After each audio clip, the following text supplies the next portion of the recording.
방송에서 제공하는 투자 정보는 투자 판단에 대한 조언입니다.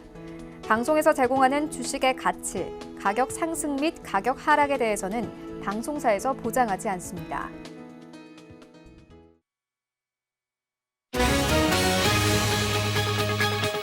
간추린 경제 뉴스입니다.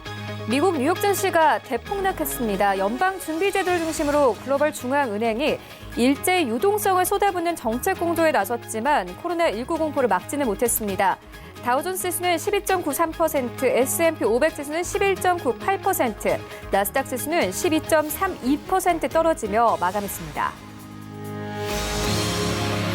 국제 유가가 코로나19 확산과 주요 산유국 간 유가 전쟁의 여파로 또다시 폭락하며 30달러 선이 붕괴됐습니다. 뉴욕 상업거래소에서 4월 물 WTI 가격은 전 거래일보다 배럴당 9.6% 급락해 28달러 70센트의 거래를 마쳤습니다. 지난 2016년 이후 최저 수준입니다. IOC 국제올림픽위원회가 코로나19 확산에 도쿄 올림픽 출전을 위한 권투 종목의 유럽 지역 예선전을 중단한다고 발표했습니다.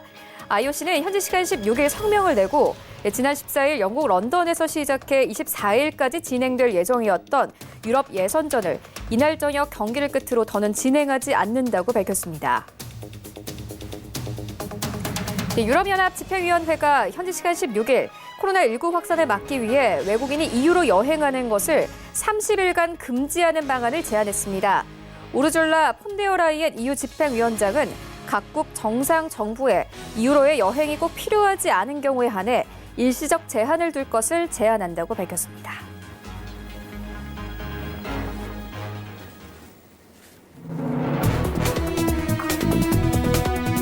네, 시청자 여러분 안녕하십니까? 출발 증시 와이드 1부 시작합니다. 최윤입니다. 네, 간밤에 뉴욕 증시 3대 지수 모두 폭락했습니다. 다우 지수는 거의 13% 가깝게 폭락하면서 거래를 마쳤는데요. 트럼프 대통령이 코로나19 사태가 8월까지 지속될 수 있다고 발언하면서 이 시장은 낙폭을 키워갔습니다. 어제 연방준비제도가 금리를 인하했지만 오히려 중앙은행이 지금 상황을 부정적으로 보고 있는 것이 아니냐는 신호로 해석이 되면서 불안 심리는 더욱더 커졌습니다. 유럽 증시도 마찬가지로 급락을 했고 어제 우리 증시 양시장 모두 급락하며 거래를 마쳤습니다. 코스피 시장은 3%가 넘게 떨어졌습니다. 1710선에서 어제 시장 종가 형성됐고요. 코스닥 시장도 마찬가지로 3%가 넘게 떨어지면서 500선에서 어제 시장 종가가 형성됐습니다. 일단 아시아 증시가 전체적으로 급락이었는데 일본 증시 같은 경우에는 4거래 연속 급락이 나오면서 3년 만에 최악의 종가를 형성하기도 했습니다. 이러한 시장 상황들 오늘 출발 증시 와이드 1부에서 정확하게 알아보도록 하겠습니다. 먼저 오늘 다뤄볼 이슈들 화면으로 함께 정리해보도록 하겠습니다. 네, 먼저 오늘 글로벌 시시각각 시간 준비되어 있습니다. 주요국들이 추가 금리 인하를 단행했습니다. 하지만 시장은 여전히 불안한데요. 앞으로 남은 경기 부양카드엔 어떤 것들이 있는지 살펴보고 이 시장 반등의 요인이 될 수 있을지 분석해보도록 하겠습니다. 네, 이어서 코로나19 쇼크가 이 세계 경제 침체 방아쇠가 될 수 있다는 분석 나옵니다. 함께 상황 살펴보도록 하겠습니다. 네, 이어질 라이브 이슈타임에서는요. 중국 금융당국의 금리 정책에 대한 관심이 커지고 있습니다. 관련한 아시아 증시의 움직임까지 살펴보도록 하겠고 최근 삼성전자와 SK하이닉스의 시가총액이 30조 원 증발했습니다. 주가 흐름 함께 짚어보도록 하겠습니다. 출발 증시 와이드 1부 지금 출발합니다.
네, 시장의 중심이 되는 이슈를 꼼꼼하게 체크합니다. 글로벌 시시각각 시간인데요. 카카오페이 증권 영업부 윤정식 팀장 화상으로 연결되어 있습니다. 안녕하십니까?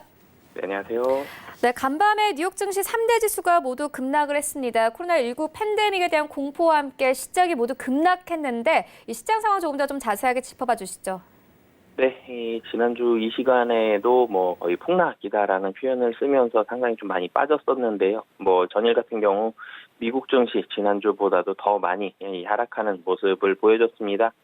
뉴욕 증시에서 주요 지수 같은 경우는 이 연방준비제도의 공격적인 부양 체계도 이 신종 코로나 바이러스 감염증으로 인한 이 경기 침체 공포가 지속하는 데 따라서 폭락하는 그런 모습을 보여줬습니다. 이 다우존스 30 산업평균 지수는 전장보다 13.06% 하락한 2157.46의 거래를 마감을 했고요. 이 스탠다드 앤 포어스 지수 같은 경우도 이 11.99% 하락한 모습을 보여줬습니다. 11.98% 하락을 했고요. 이 기술주 중심의 나스닥 지수 같은 경우도 12.32% 하락한 6,904.59에 각각 마감하는 모습을 보여줬습니다. 이 폭락세는 개장과 동시에 예고가 되었습니다. 오전 9시 30분 개장 직후에 S&P 500 지수 기준으로 7% 이상 급락하면서 일시적으로 거래가 중단되는 서킷 브레이커가 발동이 됐는데요. 지난주 같은 경우 국내 증시도 이 서킷 브레이커가 발동이 되면서 상당히 시장에 우려감이 많구나라는 모습들을 볼 수 있었는데 미국 증시 같은 경우도 S&P 500에서 서킷 브레이커가 발동이 됐습니다. 이 서킷 같은 경우는 주가 급등락의 충격을 완화하기 위해서 15분간 매매를 중단하는 제도인데요. 미국 증시에서는 벌써 일주일 새 이 세 번째 발동이 된 겁니다. 이 거래가 재개된 이후에도 낙폭은 줄지 않고 늘어갔는데요. 다우지수 같은 경우는 2,000포인트를 넘나드는 이런 폭락세를 이어가다가 장 막판에 3,000포인트까지 순식간에 밀리는 모습을 보여줬습니다. CNBC 방송 같은 경우는 이 코로나19 사태가 오는 7에서 8월까지 이어질 수 있다는 도널드 트럼프 미 대통령의 발언이 낙폭을 키웠다라고 전했는데요. 유럽 증시 같은 경우도 이 4에서 5%대의 폭락을 보이면서 2012년 이후로 가장 낮은 수준을 보여줬습니다. 영국 증시, 영국 런던의 푸츠지 100 지수 같은 경우는 4.1% 하락을 했고요. 독일의 닥스 지수 5.3% 하락했고, 프랑스 까크 지수 같은 경우도 5.75% 하락하면서 유럽 증시 대부분의 주요 지수도 상당히 좀 많이 하락하는 그런 모습들을 보여줬다라고 보시면 되겠습니다. 이 미국 증시 같은 경우는 다우지수 같은 경우는 이 하루 낙폭으로는 이 역사상 두 번째 큰 낙폭을 기록을 했는데요. 미국 내 코로나 확진자 수가 전일보다 1,000명 증가한 4,138명을 기록하는 등 이런 확진자 수가 급증을 했고, 이 독일도 전일 대비 1,100명 증가한 6,012명으로 증가하는 등 이 미국과 유럽 각국의 확산 속도가 상당히 빨라지고 있어 공포 심리를 자극한 데 따른 것으로 추정이 되고 있습니다. 여기에다가 트럼프 대통령이 10명 이상의 모임 금지를 권고하고 8월까지 이 코로나가 확산될 수 있고 미국은 불황으로 향하고 있다라고 얘기한 점이 이 공포 심리를 자극을 했는데요.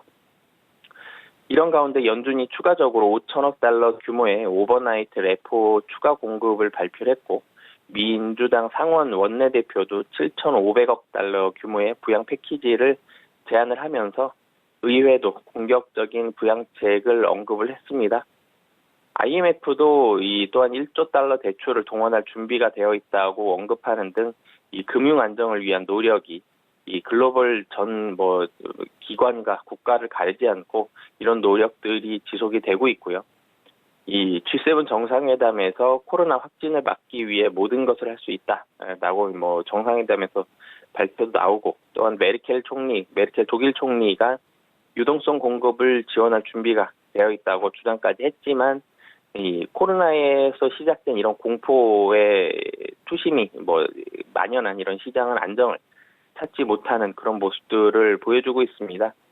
이 주목할 부분들은 이 주식시장에서 공포감이 확산이 되면서 안전자산 선호 심리뿐만 아니라 현금 확보를 위한 움직임이 지속이 되고 있지만 코로나 공포에도 불구하고 이 매출 증가 기대가 높은 종목들 혹은 코로나 임상 시험을 시작한 종목들은 급등하는 그런 모습들을 보여줬습니다. 일부 이 시장 참여자들은 이런 코로나 사태 안에서도 이 기회를 찾고 있기 때문에 모든 이들이 공포에 장악이 되면서 모든 종목이 다 떨어진다라기보다는 이 안에서 투자 기회를 찾는 투자처들도 있다라고 보시면 되겠습니다. 종목별로 좀 더 말씀을 드리면요. 이 코로나19로 인해서 미국 증시가 많이 하락하는 그런 모습들 때문에 사실 유가 부분은 조금 이 시장에서 덜 신경을 쓰고 있는데 사실 유가도 30불 이하로 하락을 하면서 유가 굉장히 좀 많이 떨어지고 있고요. 유가의 급락과 그리고 S&P의 신용등급 하향 조정으로 인해서 엑손모빌 같은 경우 이 9.55% 급락하는 모습 보여줬고요. 이 코노코필립스가 16.89% 하락하고 옥시덴탈이 15.71% 하락하면서 에너지 업종들도 동반 하락하는 모습들 보여줬습니다. 이 금융주 같은 경우는 금리 인하와 트럼프 대통령의 발언으로 급락했는데요. JP모건이 14.96% 하락을 했고요. 뱅크 오브 아메리카는 15.4% 하락하고 웰스파고는 14.34% 하락하면서 가장 대표적인 금융주들 모두 14% 이상 하락하는 모습들 보여줬습니다. 대형 기술주들도 마찬가지인데요. 애플 같은 경우 12.86% 하락했고 알파벳은 11.63%, MS는 14.74% 하락하면서 이 대형 기술주들도 공포에 의한 매물 출회로 급락하는 모습들을 보여줬습니다. 하지만 국내에서도 사실 최근에 좀 많이 사용이 되고 있죠. 화상회의 회사인 줌비디오는 매출 증가 기대 속에 0.36% 소폭 상승하는 모습 보여줬고요. 코노그라 브랜드는 식료품 판매 급증에 힘입어서 9.68% 상승하는 모습들 보여줬습니다. 캠벨 스프나 JM 스모크 등도 동반 상승하면서 4% 정도 상승하는 모습들을 보여줬고요. 오늘부터 코로나 임상 시험에 들어갔다는 소식이 전해진 모데르나 같은 경우는 24.37% 급등했습니다. 하지만 집수가 급락했음에도 불구하고 약품 판매 급등에 대한 기대 속에서 약국 체인점인 윌그린 부츠와 로나 임상을 앞두고 있는 길리어드 사이언스는 사실 하락은 했지만 하락폭은 어느 정도 제한이 되는 그런 모습들을 보여줬고요.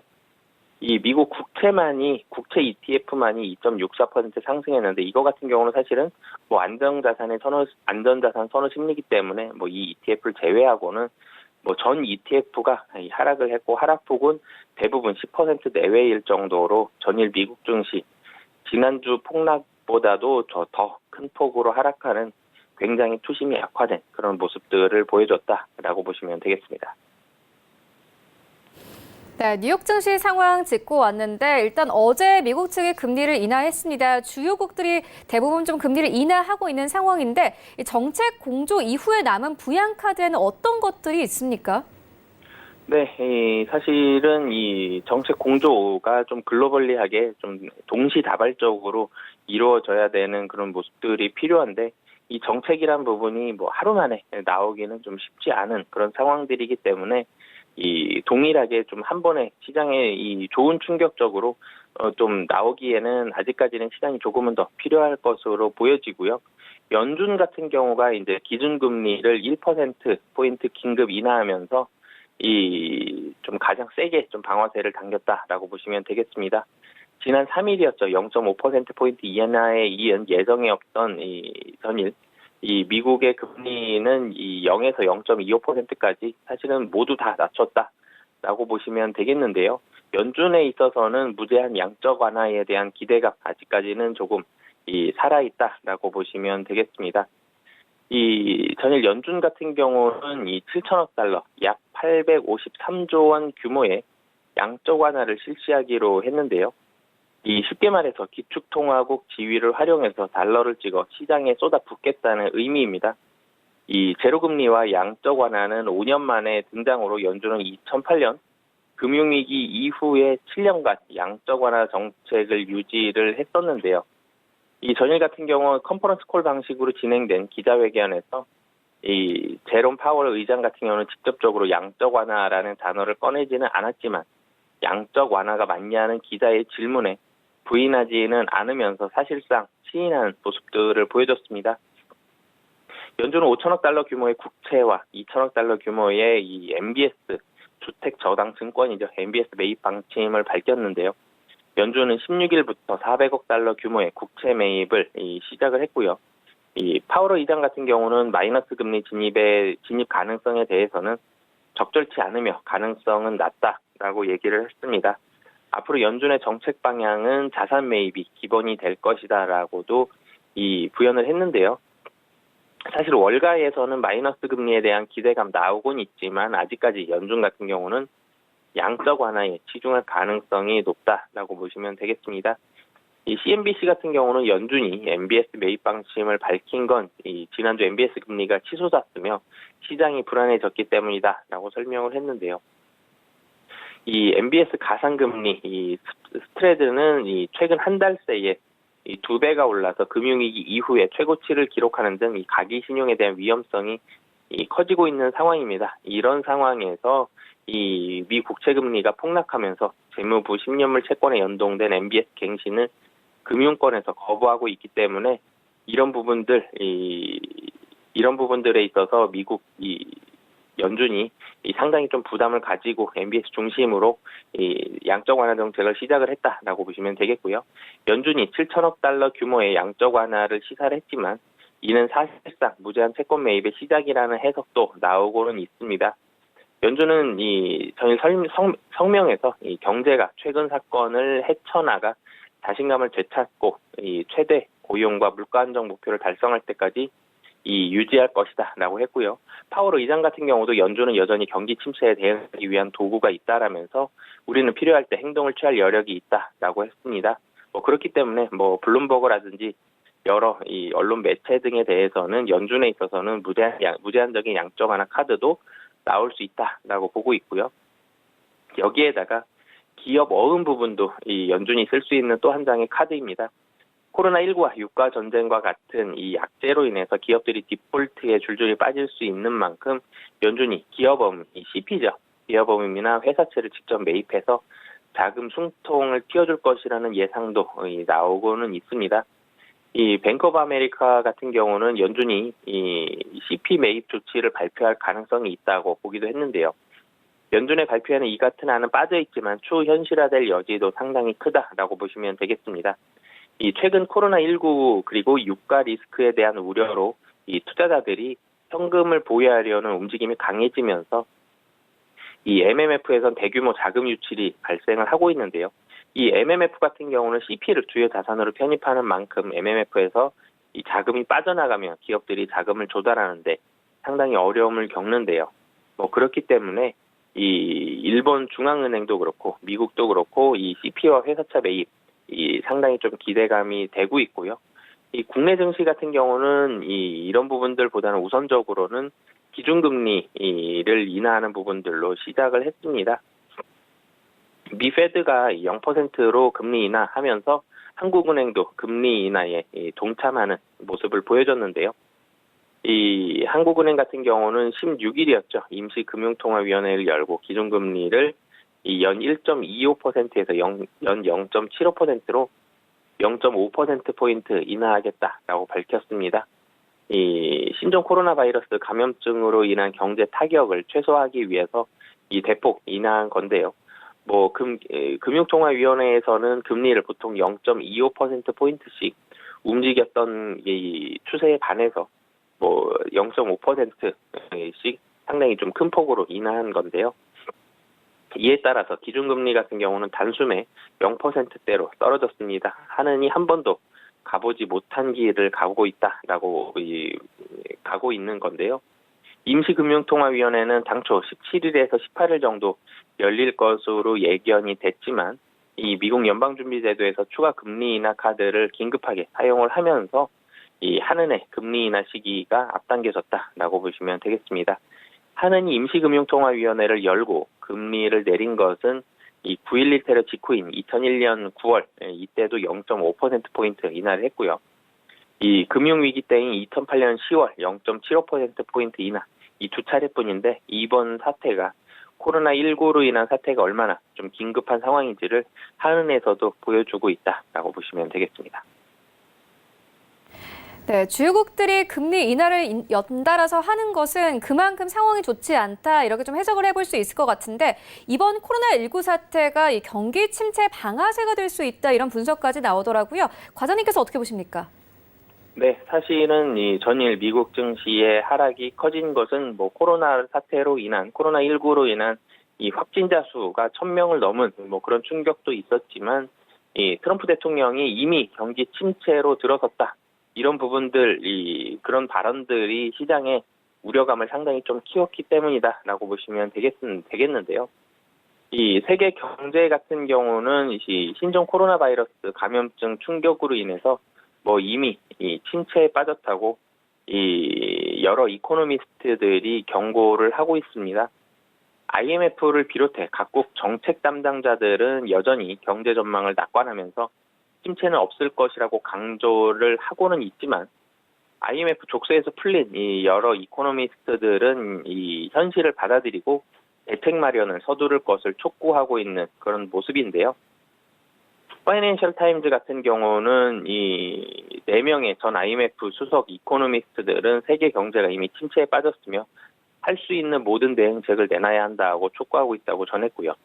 이들 같은 경우는 지금 공중보건이 정책 최우선이 돼야 하는 것은 맞지만 급격한 이 경기 침체 가능성이 현재로선 상당히 높기 때문에 각국 정부가 코로나19로 심각한 타격을 입고 있는 이 기업과 가계 보호를 위해서 대규모 재정 지출에 나서야 한다고 강조를 했습니다. IMF 수석 이코노미스트를 지낸 이 케네스 로고프 하버드대 교수 같은 경우는 글로벌 경기 침체 가능성이 90%가 넘는다라고 보고 있고요. 이 버클리 캘리포니아 주립대의 모리스 옵스펠트 교수 같은 경우는 이 세계 경제 성장에 대한 사악한 칵테일이 만들어지고 있다라면서 이 중국에서 벌어진 일들을 감안할 때 유럽과 미국이 어떻게 심각한 침체를 겪지 않을 수 있는지를 알지 못하겠다라고 얘기를 했습니다. 이 1년 내내 이 마이너스 성장이 올 수 있다라는 이 예상도 나오고 있는데요. 이 1년 내내 마이너스 성장이 온다라면은 2008년 이 세계 금융위기에 따른 경기 침체와 같은 이런 상황입니다. IMF 수석 이코노미스트에서 물러난 뒤 인도 중앙은행이죠. RBI 총재를 지냈었던 이 라구람 라잔 시카고대 교수 같은 경우는 경제 충격의 강도가 이 당국의 코로나19 확산 억제 성공 여부에 달려 있다라면서 확산이 지속된다면 이 경제 충격 역시 깊어질 수밖에 없다라고 지적을 했는데요. 이 라구람 라잔 같은 경우는 코로나19에 따른 2차 충격을 특히 우려하는 모습들을 보여줬습니다. 이 코로나19 확산의 충격이 경제를 한 차례 휩쓸고 지나간 뒤에 대규모 감원과 이에 따른 추가 감소 그리고 단기 신뢰감 저하 등이 경제에 2차 충격을 줄 수 있다는 건데요.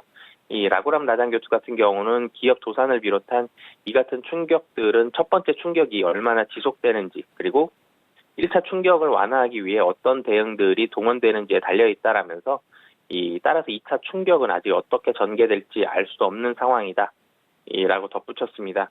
IMF가 정의하는 세계 경제 침체는 연 성장률이 2.5%를 밑도는 상황을 말한대요. 일반적인 세계 경제 성장률이 3.5에서 4%임을 본다라면은 한 1% 이상 낮을 때 이를 경기 침체로 규정하고 있습니다. 이들 이코노미스트들 이 4명이 이 정의가 타당한지에 대해서는 이견이 있지만 경기 침체 조건이 현재에는 충족이 되고 있고 경기 침체 가능성이 훨씬 높다라는 부분들은 모두 동의하고 있는 그런 모습인데요. 이 4명의 이코노미스트들은 모두 각국의 여러 나라들의 과감한 정책 대응을 제안하고 있습니다. 이 옵스펠트 교수라든지 라구람 라잔 교수 같은 경우는 이 취약한 가계 지원을 위한 현금 지원 방안도 제시했고요. 이 블랑시아도 교수 같은 경우도 은행들에 대한 자금 지원을 비롯한 재정 정책을 포함해서 가능한 모든 대응에 나서라라고 촉구를 하고 있습니다. 이들 4명 외에도 상당수의 이코노미스트들도 경기 침체를 우려하고 있기 때문에 지금 현재 상황으로서는 이 코로나19 사태가 빨리 진정이 되지 않는다라면 경기 침체 가능성 현재로선 매우 높다라고 보시면 되겠습니다. 네, 지금까지 카카오뱅크 증권 영업부 윤정식 팀장과 함께했습니다. 고맙습니다. 네, 감사합니다.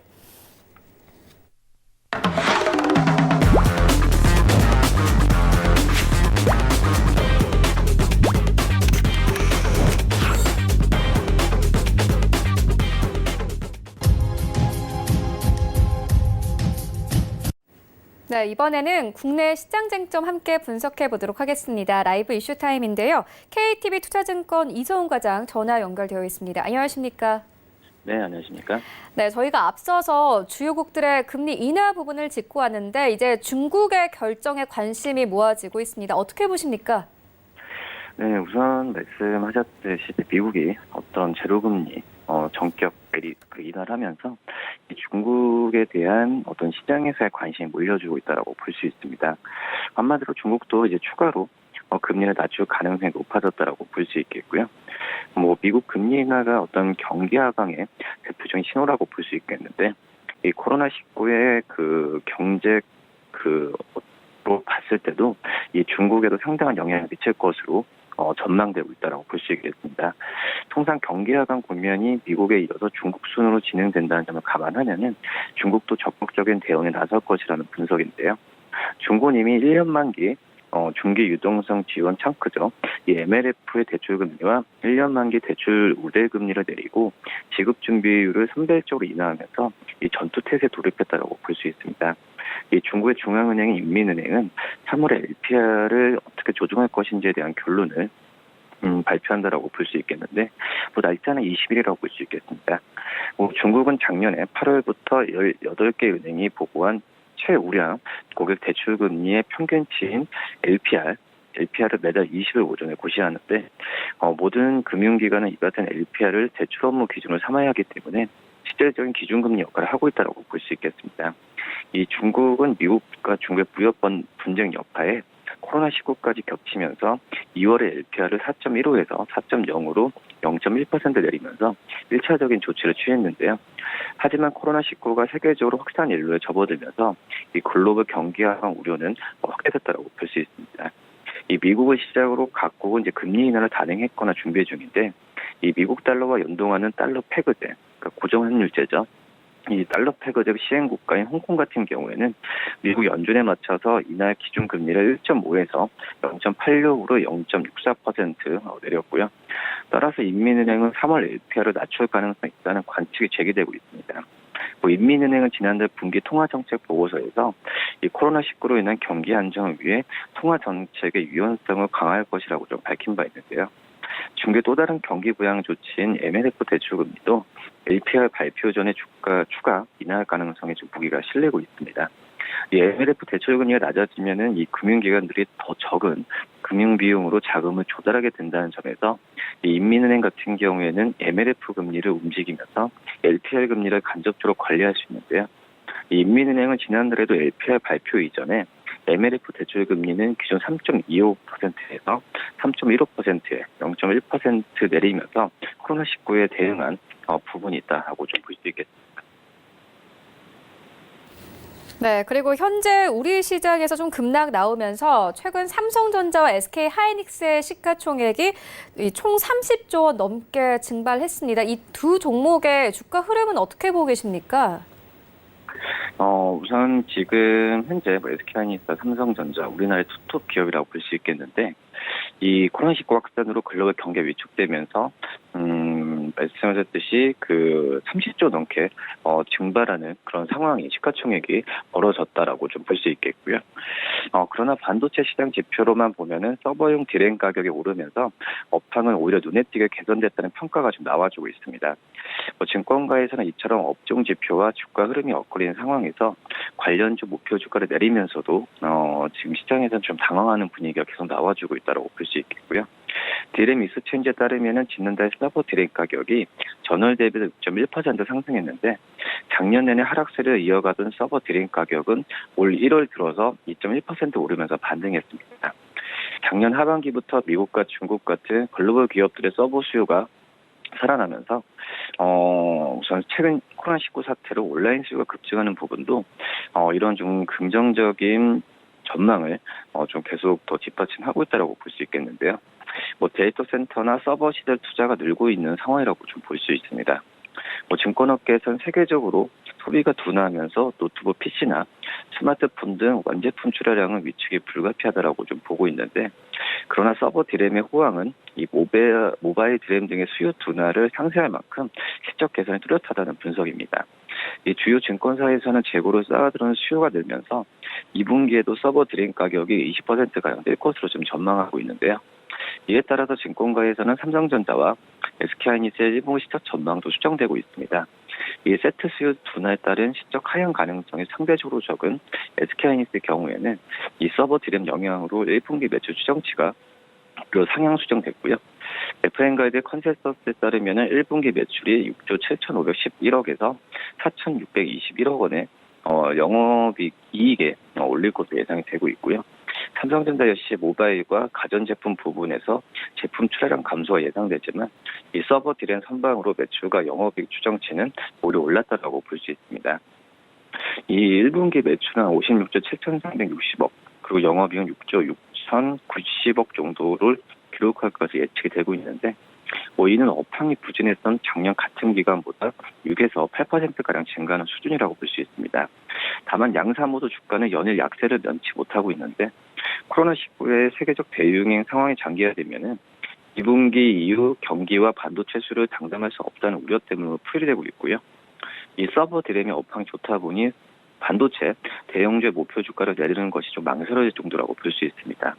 이 국가별 대형도체 속도가 빨라진다면 코로나19 영향으로 눌려있던 서버가 폭발적으로 늘어날 가능성도 배제할 수 없다면서 우선 좀 지켜보자라는 분위기가 좀 있지 않나 이렇게 판단됩니다. 네, 그런데 어제 보니까 이 삼성전자의 목표 주가를 더 낮게 보는 증권사들이 많더라고요. 삼성전자의 경우에는 실적 하방 리스크가 SK하이닉스보다 더 크다는 리포트 나왔는데, 이 두 종목의 좀 차이점을 좀 설명을 해주신다면 어떤 것들이 있을까요? 네, 우선 간단하게 말씀드리면 이 SK하이닉스는 디램, 한마디로 이제 메모리와 반도체를 가장 큰 주업으로 하고 있다라고 볼 수 있겠고요. 이 삼성전자 같은 경우에는 반도체뿐만 아니라 아시겠지만은 이 어떤 스마트폰이나 여러 가지 가전제품과 같은 다른 여러 가지 상품을 하고 있다라고 차이가 있습니다.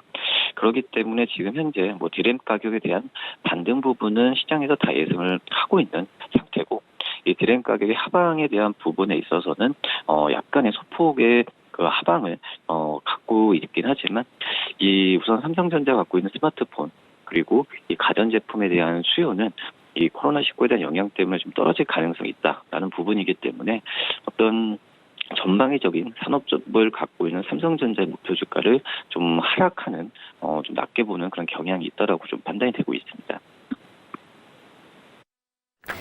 네, 이럴 때 역시 믿을 건 기업 실적뿐일 것 같은데, 보니까 작년 국내 증권사들이 사상 최대 실적을 거둔 것으로 확인이 됐습니다. 배경 어디에 있습니까?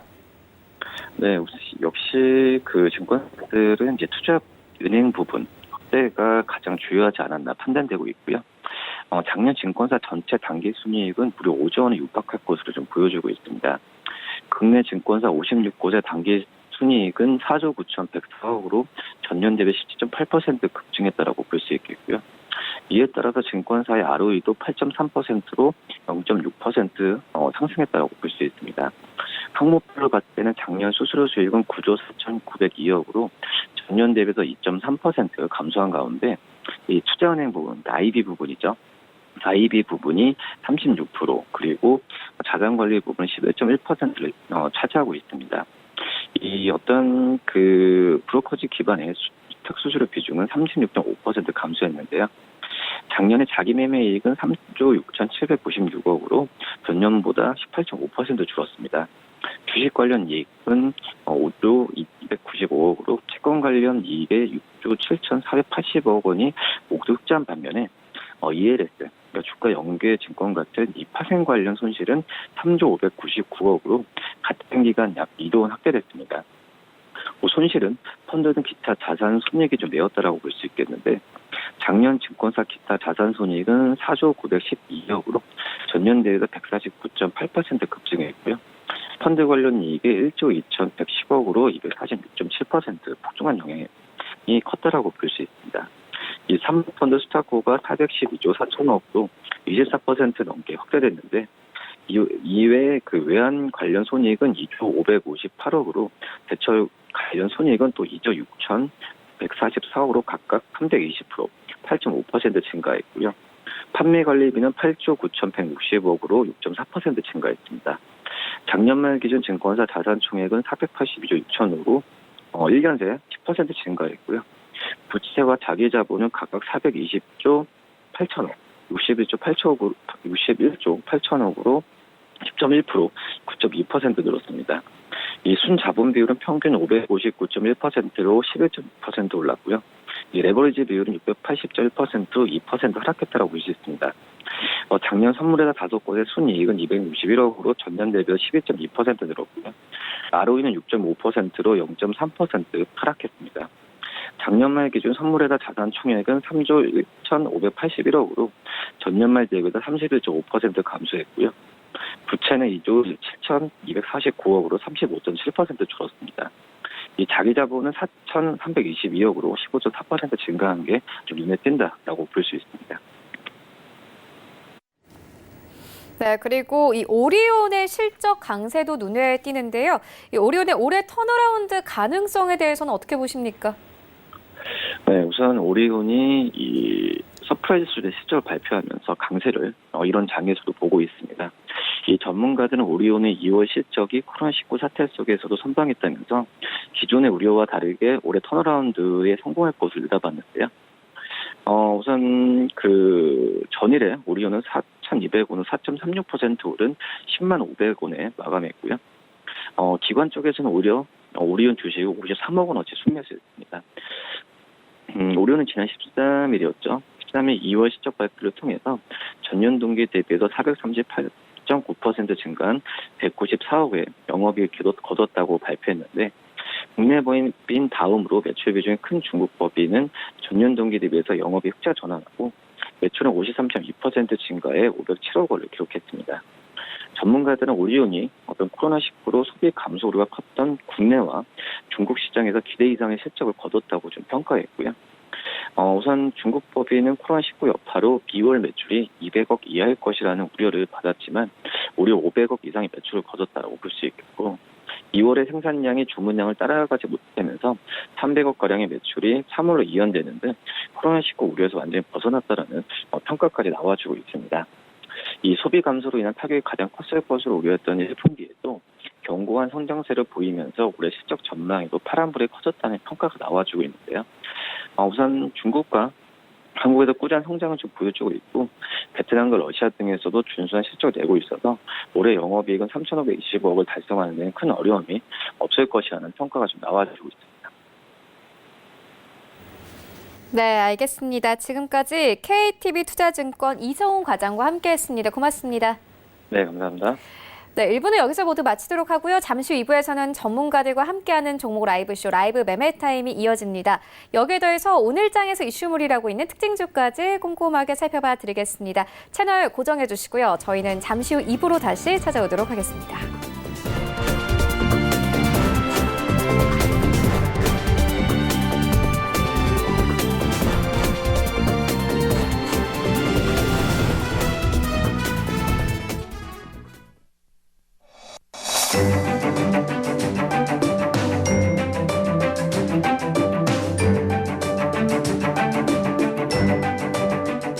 안녕하세요. K웨더 라이프스타일 예보 고강용입니다.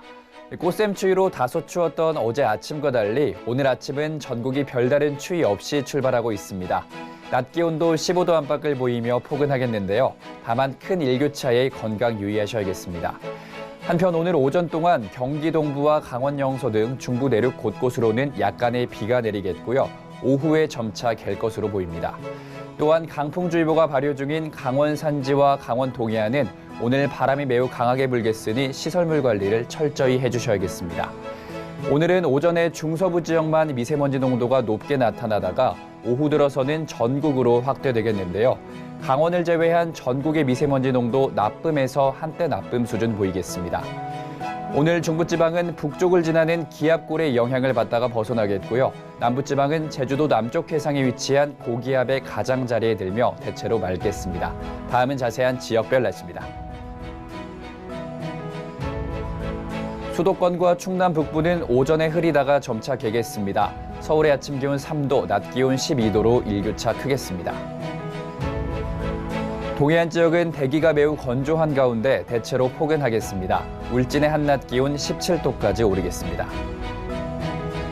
경상도와 전남 동부엔 건조특보가 발효 중인 가운데 한낮 기온 광주가 16도, 대구 17도, 제주는 18도까지 오르겠습니다.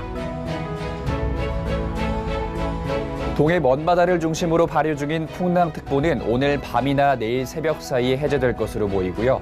이들 지역엔 강한 바람과 함께 물결도 최고 4m로 매우 높게 일겠습니다. 항해나 조업하는 선박은 안전사고에 각별히 유의하시기 바랍니다. 당분간 포근함은 계속되겠고요. 목요일 중부지방에 비 소식 들어 있습니다. 날씨였습니다.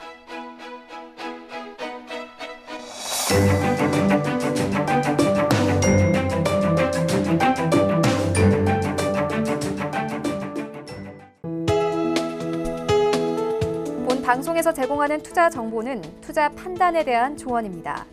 방송에서 제공하는 주식의 가치, 가격 상승 및 가격 하락에 대해서는 방송사에서 보장하지 않습니다.